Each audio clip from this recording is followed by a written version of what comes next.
The Sanders Financial, where we talk money matters because money matters.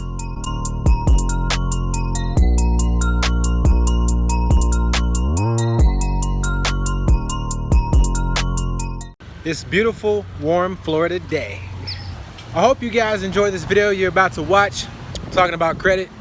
That's one of my favorite topics, my favorite subjects, and credit can be very helpful if you know how to use it wisely. I'm going to give you guys a couple of tips that I hope you find a lot of value in. That'll be very helpful if you use it. So stay tuned, watch this video, learn a couple tips about credit, and you can find out how it can benefit you and not hurt you.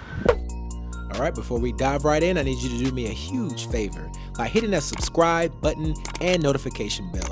This way, anytime I post new videos, you'll be the first one to know.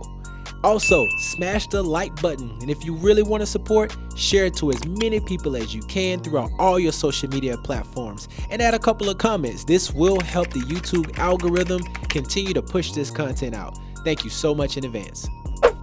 Having good credit is a game changer. It really does help you in a lot of good ways. When you see people driving specific cars, whether they're leasing or they're renting, you would think, man, they're paying a lot of money for that particular thing that they're driving or the house that they live in. But if they have better credit than you, they could be paying the same amount of money that you're paying to drive your old vehicle or to live in the type of house that you live in. So what am I saying?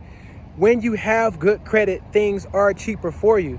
We talk about elections, whatever side you're on. We talk about economy. At the end of the day, if you have good credit, you're going to have a better chance at things, especially when you want to start a business. If you need to get that business loan, if you are renting and you move into a location that requires a security deposit, if you have good credit, that's going to be cheaper for you. Rates are less. They trust you more. When you have good credit, you're telling the lender that, hey, I am trustworthy. They don't know you. So the only way they can you is by looking at your credit score. A lot of people say, but I hate credit, I don't need credit.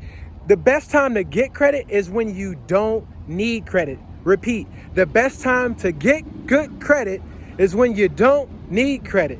Well, what is that? That doesn't make sense. All right, let me break it down for you.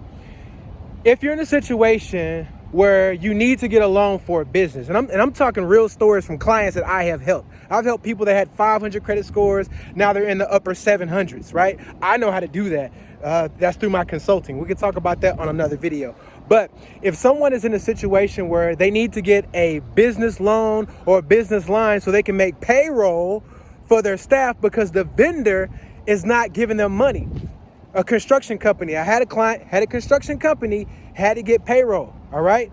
They had a contract with a very large company. I'm not going to say the name, but this company owed them money. Instead of getting paid when the job is done, the company would not release the check until like 6 months later. So this construction company did not have enough capital to make payroll. When a company has good credit, you can get a business line of credit, take care of your payroll. As soon as the check comes through, you pay it off. So a situation where you need it, they need it in that moment, but guess what? Not enough time to make payroll because it takes time to do a credit application. It takes time for you to go through the underwriting process, get the approval, and for them to give it to you. Had the business person established a line of credit before they needed it, they would have had it for an emergency at that point in time. So that's a situation where get credit when you don't need it versus when you need it. All right? You don't want to procrastinate on that. Man, I can keep going on about credit. Look at more YouTube videos. I'm going to dive more into how to establish this credit. What's a good credit score between 850, which is the highest, is 7, 6 is 5, which one is good? We're going to talk all things credit. I love talking about this subject because establishing good credit when you don't need it is the point I'm trying to drive home. If you feel like things are great, I don't need it, I don't care. Get credit established. Get your credit established. Get some lines available for you just for emergencies. I know we talk about having cash for an emergency fund, but if you are a business owner out there, if you are an entrepreneur, I'm telling you, establish business lines of credit right now while you have an opportunity to, because you never know when you want to expand your business or if you just need to have it for an emergency. Get it while you can. All right? Thank you. Thanks again for watching. the Sanders Financial, where we talk money matters because money matters.